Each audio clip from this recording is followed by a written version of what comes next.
and welcome to this webinar. The topic of this webinar is TRE add-in in PTV Visum.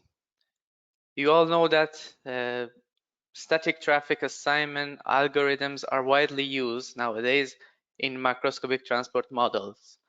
But traffic is not a static phenomena and it's a dynamic one. And it's better to use dynamic assignment algorithms to replicate the reality and to simulate this dynamic phenomenon better. So TRE add-in is one of the dynamic assignment algorithms available in PTV Visum, and you will be getting to know more about that in the following 45 minutes. My name is Seper Khalerian. I'm a transport engineer and modeler and PTV certified trainer. It's my pleasure to be the presenter today in this webinar. Okay, let's get started. At the end of this webinar, you will be able to know what TRE add-in is, why do we use it, and how we can implement TRE add-in into our macroscopic transport model in Visum to perform dynamic assignment. These are the list of the topics that we are going to discuss today. First, we compare dynamic versus static assignment, and we will focus on the concept of the fundamental diagram. Then we'll see the methodologies behind TRE add-in, and at the end, we'll see together the stunning features of TRE add-in to perform dynamic assignment. Okay, let's begin with the first topic, which is the comparison between dynamic and static assignment. Well, the first and the most important difference between static assignment and dynamic assignment is the cost functions behind these two algorithms. In static assignment, a volume delay function like BPR or actualic function is being used, while in the dynamic assignment, we use fundamental diagram, such as Newell or Greenberg or Greenshield. In the volume delay function, we can get the time or travel time and how it is being affected by the saturation degree or volume capacity ratio. In the dynamic assignment in fundamental diagram, we can see how the traffic states and consequently the travel time speed changes according to the congestion level. Another important difference is about the volume capacity ratio in these two different algorithms. In most of the static assignment volume delay functions, it is possible to have even volume capacity ratio greater than 1. It means that we can have traffic flow even greater than the capacity, which of course is not realistic. While in the dynamic assignment, in the fundamental diagram, the volume capacity ratio can be at the maximum equal to 1. And last but not least is the way that dynamic assignment and static assignment behave differently in terms of the influence of the congested links and the links backward. Let's make a very simple example. Assume that we have a bottleneck because of the capacity reduction or a lane closure. So we have the capacity reduction from 4,500 vehicle per hour to 3,000 vehicle per hour.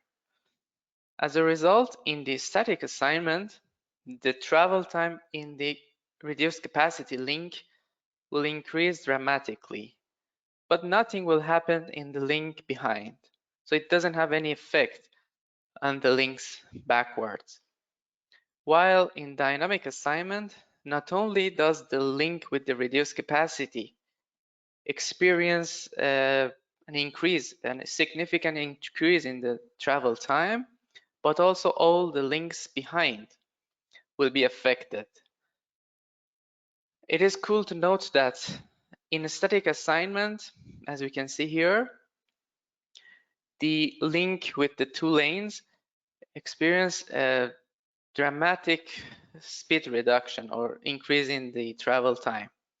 While in dynamic assignment, although the linked with the reduced capacity has a reduction in speed and increase in travel time, but the effect of the congestion is more highlighted on the links backwards. So the links backwards experience more reduction in terms of the speed or increasing travel time.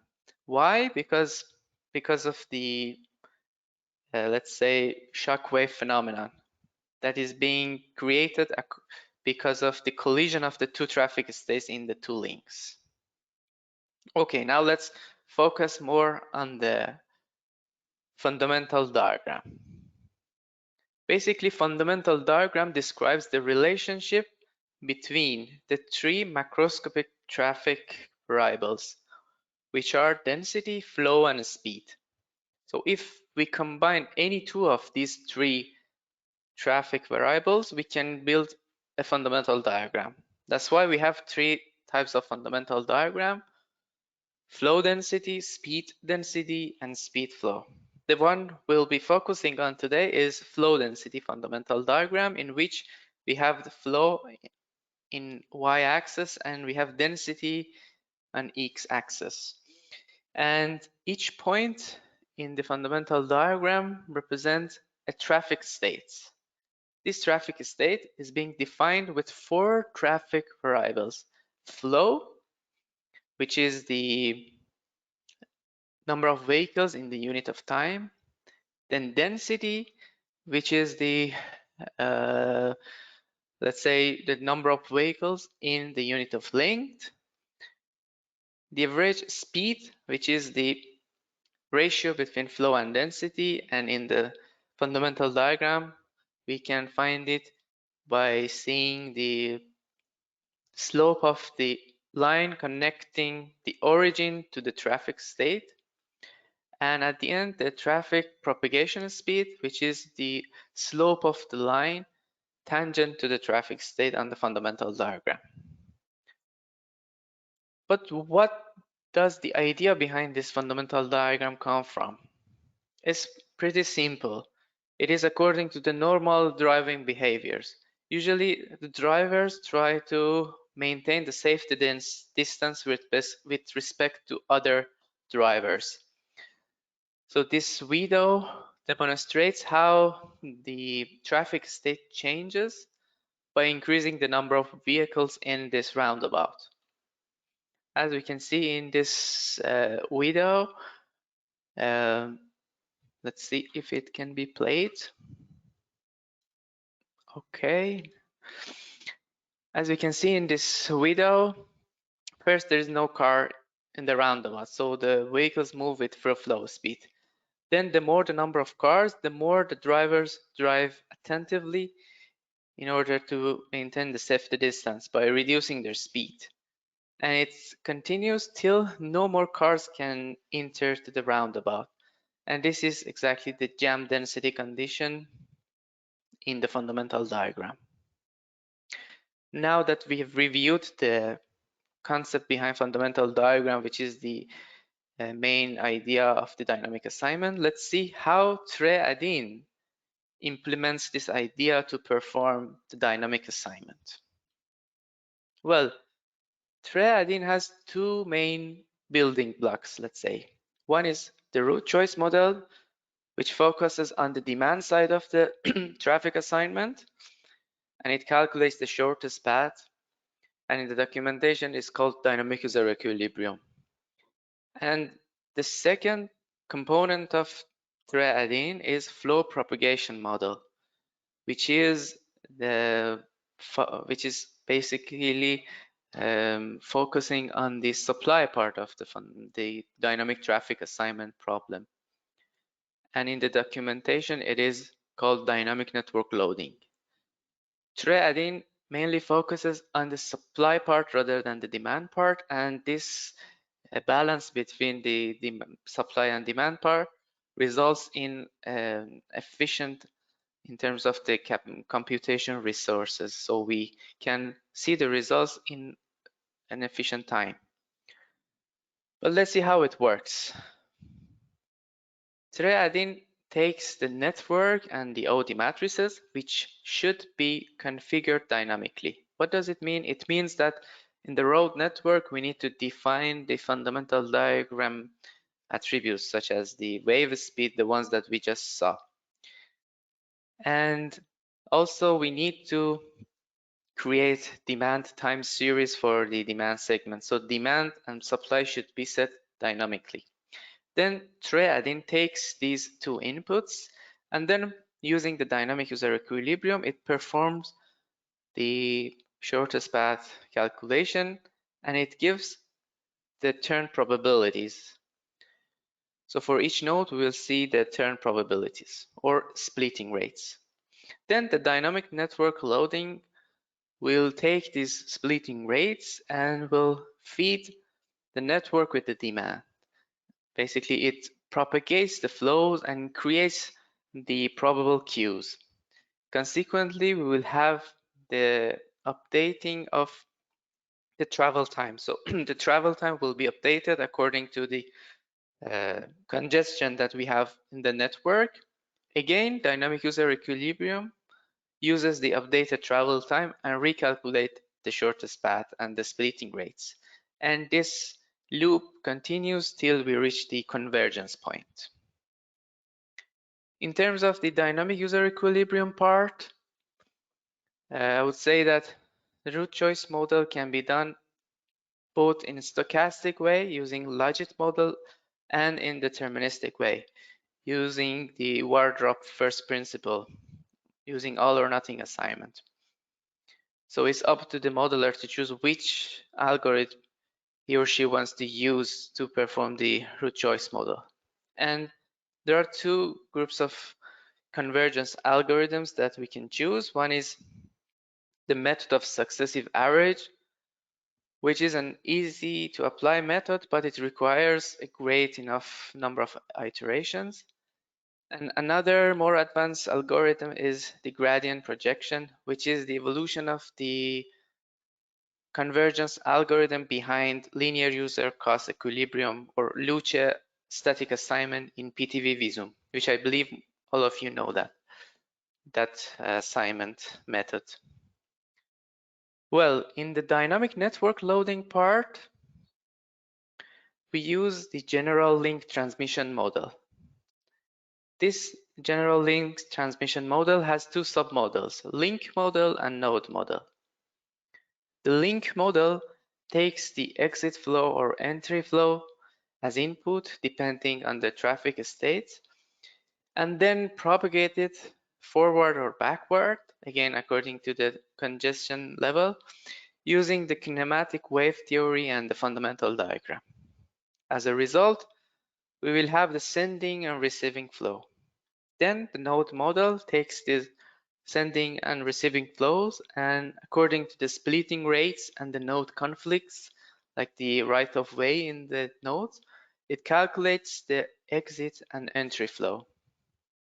And this loop continues in time. And this is the main idea.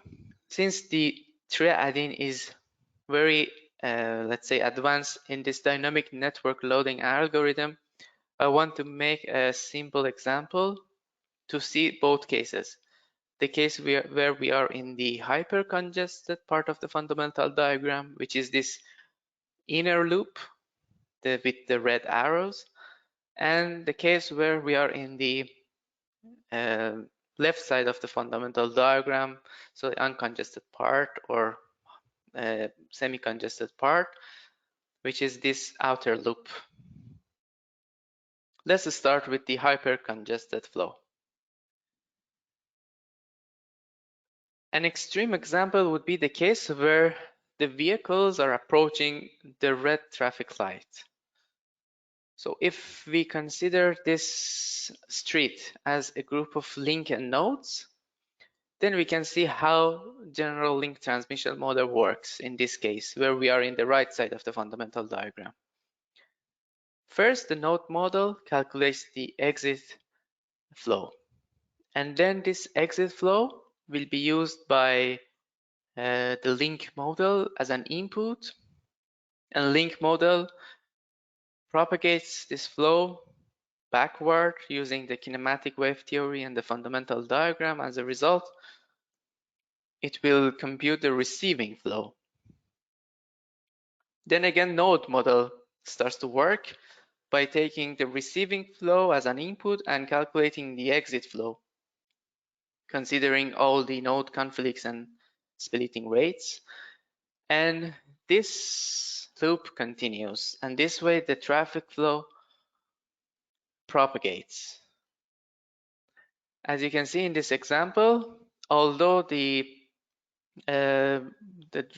direction of the vehicle's movement is in the right side, but the flow propagation or the traffic state propagation direction is in the inverse direction with respect to the vehicle's movement. Now let's see another example where we have the congested flow, or we are in the hypocritical part of the fundamental diagram, the left side. Again, an extreme example would be the case where the traffic lights turns green. In this case, we start from the left part of the simple examples at the node, the left node, and again, the link model calculates this time the sending flow and gives it to the node model to calculate the entry flow. Then the link model again takes the entry flow, propagates it forward downstream, and gives the sending flow as an output. And this loop continues till, continues upstream. And this is the way the uncongested traffic state can be propagated downstream. And in this case, both the vehicle's movement and the traffic state propagation have the same direction. Now that we have seen all the theories behind TRE, let's see the amazing features of the TRE in practice. So what it offers in practice from the modeling perspective. The first important feature of TRE is that it has its own dedicated graphical user interface, namely TDE viewer. It means that not only can we see the results of the dynamic assignment in Visum itself, but we can see even more details about the result of the dynamic assignment in TDE viewer, like the fundamental diagram, how the traffic flow changes in time, the queue, everything. We'll be see everything about the TDE viewer shortly. Another very useful tool that we can use by the results of the TRE is that we can perform dynamic OD matrix estimation. So we can use the demand matrix correction procedure in Visum and uses the least square dynamic algorithms and use the results of the dynamic assignment with TRE. And we can, in 5 procedures, calibrate our model in terms of the matrices dynamically. To do that, we need another add-in, which is called dynamic assignment matrix, which creates the flow matrix or the assignment matrix. And last but not least is the way that TRE reads the data about the junction model. So it communicates completely with the junction model, and it can take into account all the information about the junction geometry, such as the lanes, lane turns, signal groups, and also signal timing, such as the daily signal programs, interstages, stages, and so on. Perfect. Now let's see TRE in PTV Visum environment.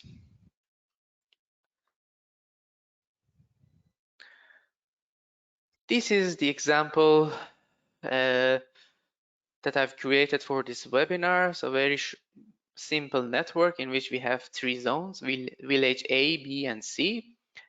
And we have demand only from village A and village B to village C, as you can see now in the model. The first thing before running the dynamic assignment with TRE is to add dynamic characteristics both into our supply model and demand model. For the supply model, we need to define the DUE attributes. So if we click on a link, we'll be able to see all the dynamic user equilibrium attributes in the DUE tab of the link window. So this is the spacing between the cars, which is the equivalent microscopic traffic variable of the jam density, which is macroscopic. And we can also set the traffic state propagation speed and also the curvature of the fundamental diagram. It can be either linear or parabolic. Moreover, we have to set also the free flow speed and the number of lanes and consequently the capacity in vehicle per hour correctly.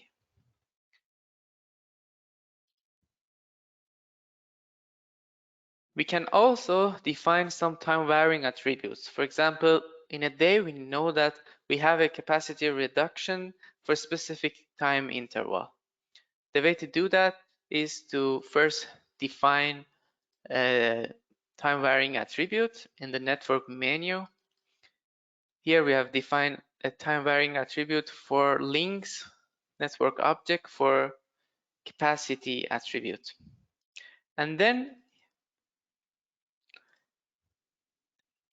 we can define the values of this time varying attribute. In this example, I've set the capacity from 730 to 830 equal to 3000 instead of 4500 vehicles per hour. This is all about the supply side, and let's now see what we have to add into our model in the demand side. It is pretty simple. We just need to define a demand time series, for which we need to first define a standard time series.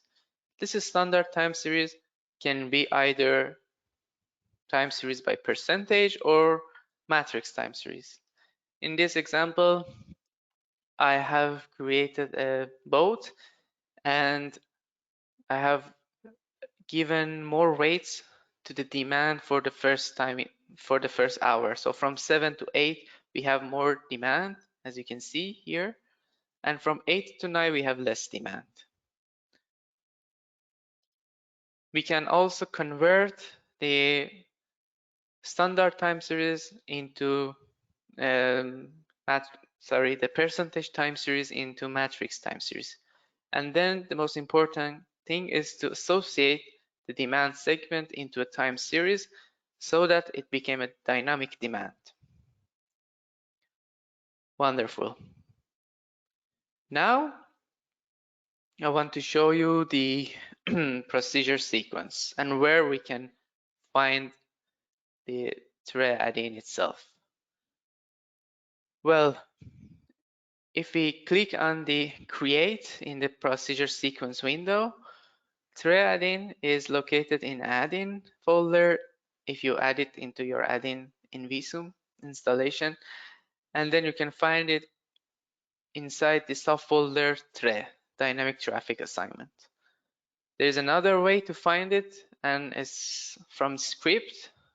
You can open the TRE and then click on dynamic traffic assignment. Now I want to show you the parameters inside the dynamic traffic assignment.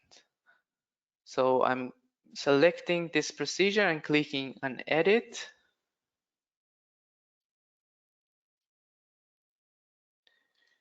And this is the main window of dynamic traffic assignment with TRE add-in.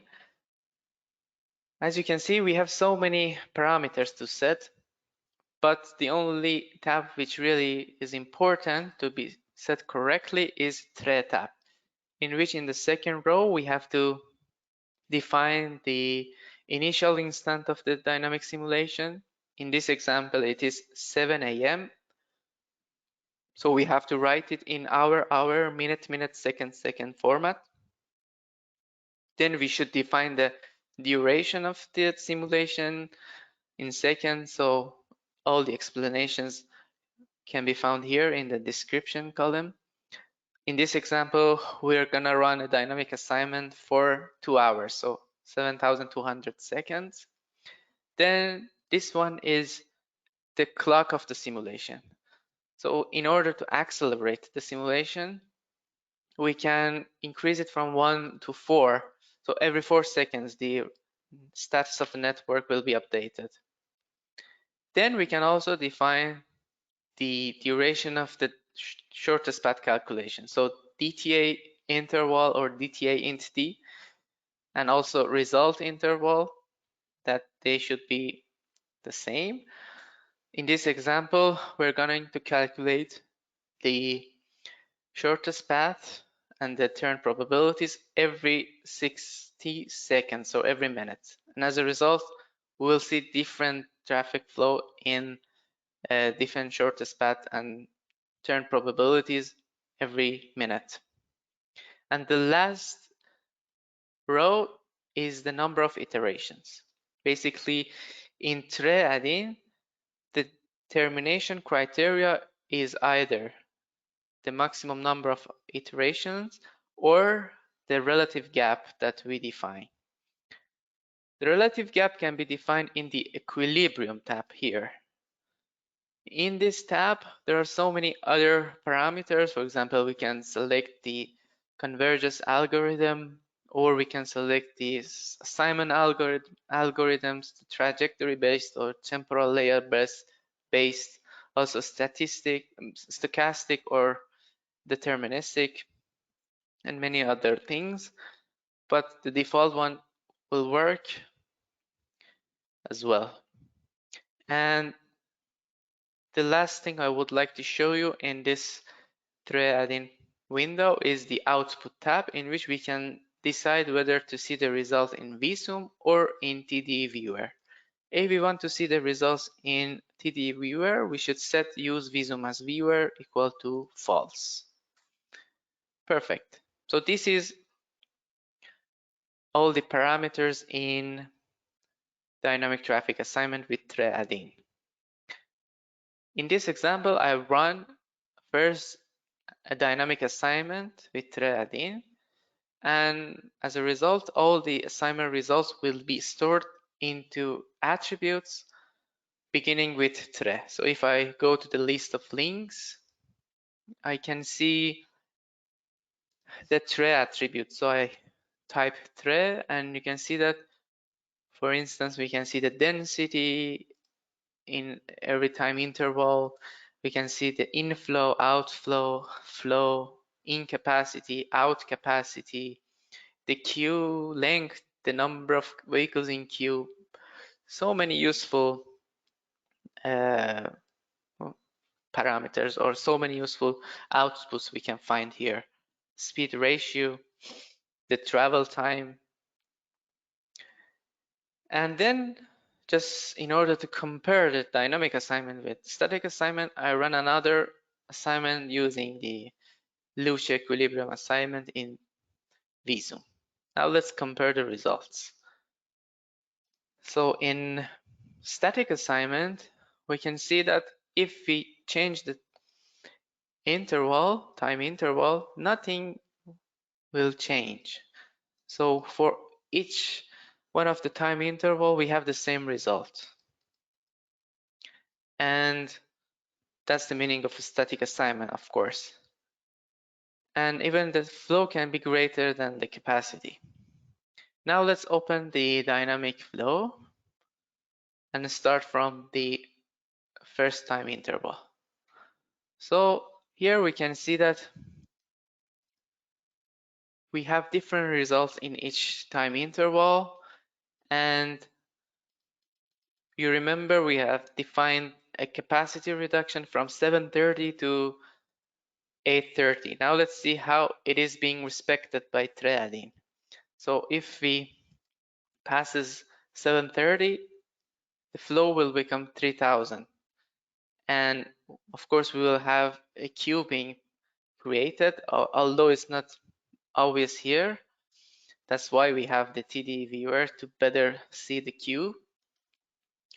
And gradually, the queue is being propagated backward, and it also affects the dynamic flow in the link backwards. So it affects the exit capacity of this link behind the reduced capacity link, and the dynamic flow will become 3000 vehicle as well.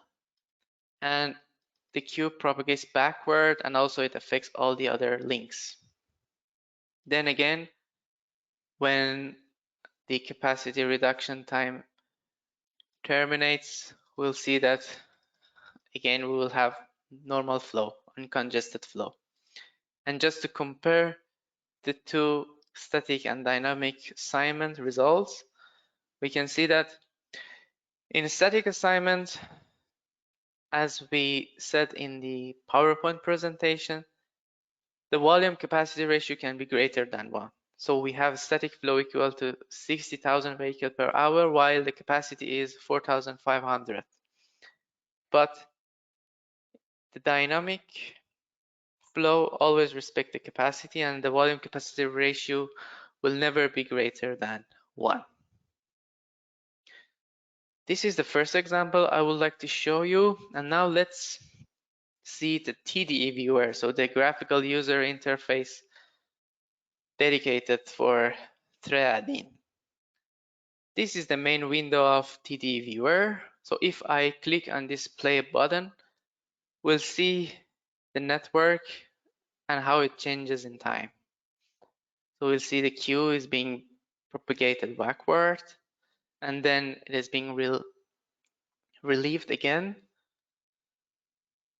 We can also play with the time interval manually, so we can select here and then press the down arrow in our keyboard to see more precisely how the network status changes in time.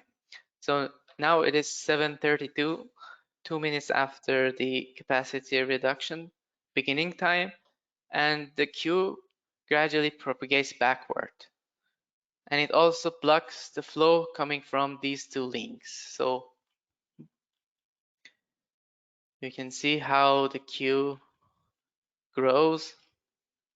And then after the duration of the reduced capacity, and also since we have lower rates for the demand from 8 to 9, the queue will gradually be relieving. Wonderful. Now we can see much more information. If we select the link layer and then double click on one of the links, you can see that we're able to see the traffic volume versus the time, how it changes. Not only does it give us the volume, but also how the capacity, exit capacity and entry capacity changes. So here, since we have defined a time varying attribute for the capacity, we have the entry capacity being reduced from 4,500 to 3,000 vehicles per hour. But if we open the link behind it, the exit capacity has been reduced to 3,000 vehicles per hour.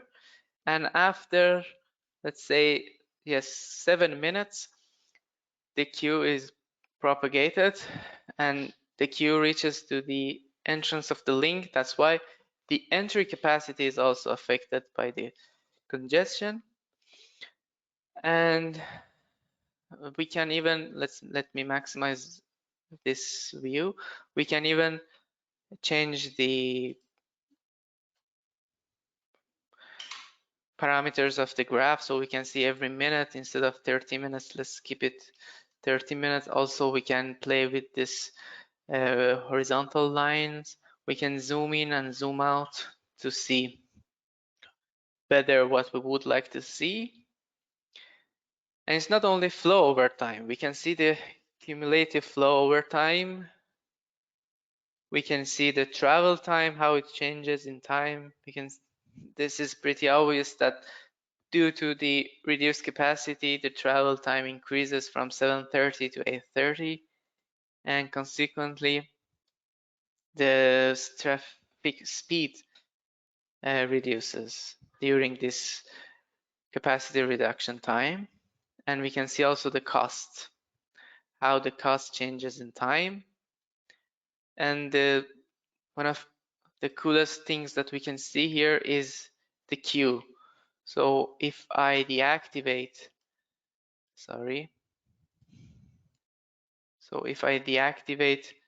the occupancy and storage capacity, we can see exactly how the number of vehicles in the queue grows.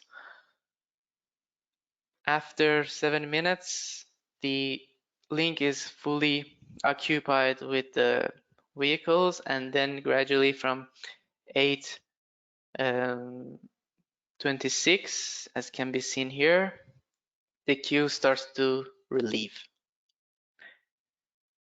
And another super cool thing that we can see is the fundamental diagram and the traffic states on the fundamental diagram. This is the only graph which is not the function of time, so we can see how it changes in time directly. But indirectly, yes, it is possible. If we move the mouse cursor on each one of these traffic states, we'll be able to see for which time they belong to. So for example, this congested traffic state belongs to 8:32 and so on. This is at the beginning, so we didn't have any congestion. That's why it is in the left part of the fundamental diagram. This is all the things we can see for the links. We can see more data, more information, not only for links, but also for zones, connectors. For example, for zones, we can see the generation. And in this particular example, we don't have any attraction because we had demand only from these two villages to village C. We can also see everything we saw for links, also for connectors, flow, how the flow changes in time for the connectors. And the last thing I would like to show you is the nodes. So if we select the node layer and double click on one of the nodes, and then selecting one of the links here connected to this node, then we'll be able to see how traffic volume changes in time. So by moving in time, we can see that at first there is no vehicle using this link because we don't have the capacity reduction. Then after a couple of minutes, the queue reaches to this node as well, and then we have a new path to reach from this village to this village, and as a result, we have some flows in this link as well. And not only can we see the flows, but we can also see the turning rates, so the splitting rates, and how it changes in time. So we set the dynamic traffic assignment interval in the parameters equal to 1 equal to 1 minute or 60 seconds. That's why we have a different splitting rate every minute. And again, after the queue relieves, we don't have any flow going to this northbound link. Perfect. Now we can move to the next example, which is about the dynamic OD matrix estimation. In this example, as you can see, we have two links on which we have detectors. So we can have the count data for these two links to use for the dynamic OD matrix estimation purpose. These are the values of the counts that we have every 10 minutes for these two count locations. And these are the paths, the result of the dynamic traffic assignment. So we have this path and this PRT path. Then I would like to show you this procedure sequence window in which we have run first a dynamic assignment with the old matrices. Then we use the result of the old matrices, the assignment with the old matrices, to create the flow matrix. To create the flow matrix, we should add another procedure which is called dam add-in. It can be found again in the add-in folder in Optima subfolder dynamic assignment matrix. So if I open this procedure, it is sufficient to define three input data. One is the attribute, which is Boolean, and it flags old links with count values. Then it is another attribute containing all the count data over time. And then we have to select the demand segment for which we want to update the demand matrices. When we perform this procedure, a flow matrix will be generated. We can then use this flow matrix to run demand matrix correction with dynamic least square algorithm. So if we add this procedure and select the equivalent demand segment and open this procedure window, the only thing we need to do is to select the links as the network object we would like to use to run this OD matrix correction procedure. And then in the configuration tab, after defining the number of iterations, the most important thing is to ask dynamic least square to load the flow matrix or the assignment matrix, not to recalculate it. So by selecting this load from file and then selecting the result of the dam add-in, which is the dynamic assignment matrix, we'll be able to perform dynamic least square procedure in Visum. As a result, the OD matrices will be updated such that when we assign them to the network, they will produce the traffic flow as close as possible to the traffic count that we have. So if we run another dynamic traffic assignment, we can evaluate the performance of this dynamic traffic assignment, dynamic assignment matrix, and dynamic least square to see how it improves the quality of the network. I've created this column chart in which we can see the result before running this dynamic OD matrix estimation and after dynamic OD matrix estimation. Before, we have a significant difference between the count values and also the flow, TRE flow values. While after running DOTME and updating the matrices using the result of dynamic assignment and dam add-in, the resulted flow is much closer to the count values that we have detected over the two links that we have detectors. And this is one of the most stunning features of TRE add-in that can be used to run dynamic OD matrix estimation, so to dynamically calibrate the demand matrices using only 3-4 procedures. And the last example I would like to show you is how TRE add-in can communicate with the signalized junction. In this example, we have created a signalized junction here. So if I double click on it, the junction editor menu opens and we can see that we have two signal group, northbound and westbound, and then we have a cycle time equal to 2 minutes, 1 minute for each signal group.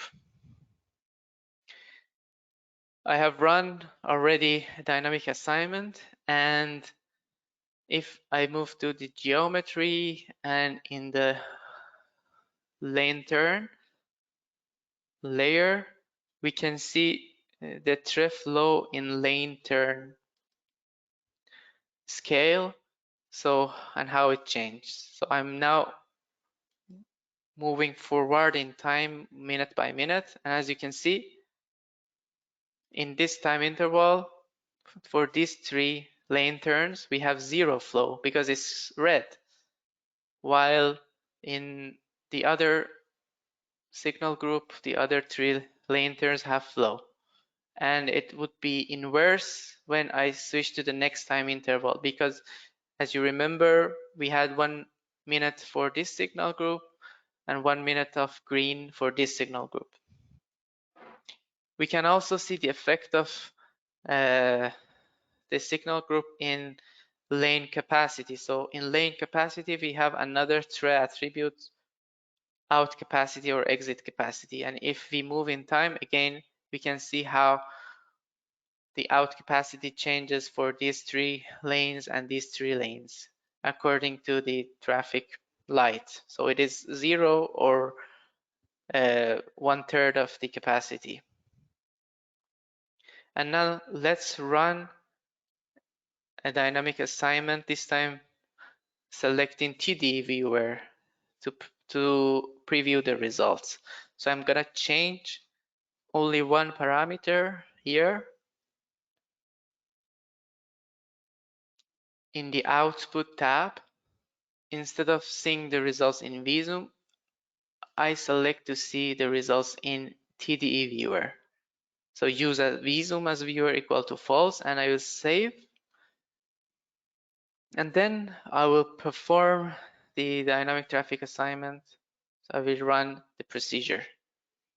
Once I click on the run button, you can see that the TRE dynamic assignment window opens. So it has a geeky style. It shows us the results of each iterations and its relative gap. So it's pretty fast now. And now we can see the results in TDE viewer. So if I move in time, now you can see that these 2 links approaching the traffic signal is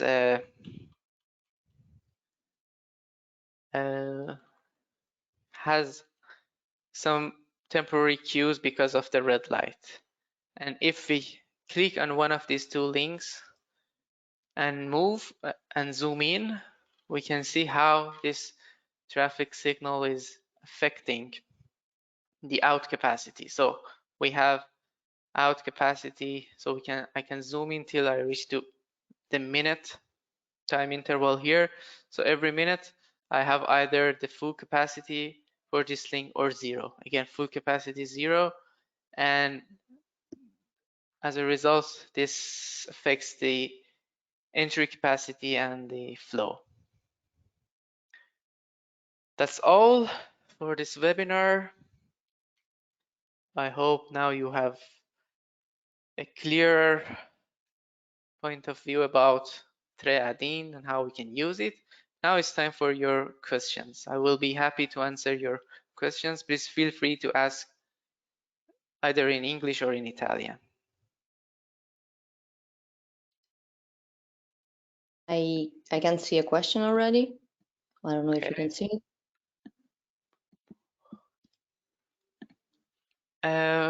Well, I will say that TRE is mainly a private assignment procedure.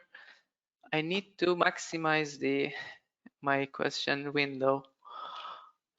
Just let me see. Hi, how effective or useful this TRE add-in is in PUT modeling? Well, it is mainly focused on the private assignment rather than public transport assignment. But if you use TRE, I mean, as you know, TRE is the main dynamic assignment engine behind Optima, which is another software of PTV Group. in real-time simulation. We can also use the results to modify the estimated time of arrival of the public transport as well. Okay. I don't see any other question yet. No, me neither.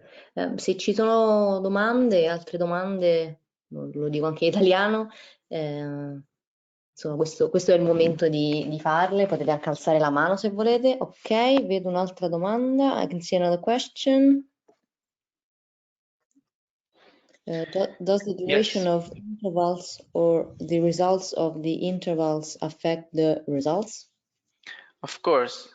So of course, the smaller the duration of the time interval, the more precise will be the results, but we should also consider that it requires much more computation time. Ok.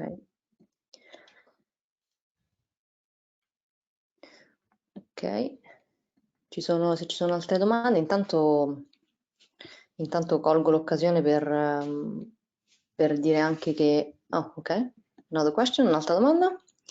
Can the interval be lower than 1 second? Well, I'm not sure about that, but I think no. Even 1 second is pretty small for the dynamic traffic assignment, but for the simulation interval, it can be 1 second. Ok, thank you. Come dicevo, volevo cogliere questa occasione per dire che comunque ci sarà un altro webinar a luglio dove invece parleremo di MAS e poi diciamo interrompiamo la nostra stagione di webinar e passiamo direttamente a settembre. Non so se ci sono ancora altre domande, comunque insomma potete sempre contattarci alla nostra mail info se per caso doveste avere qualche domanda che insomma vi è venuta in mente dopo. La registrazione di questo webinar e anche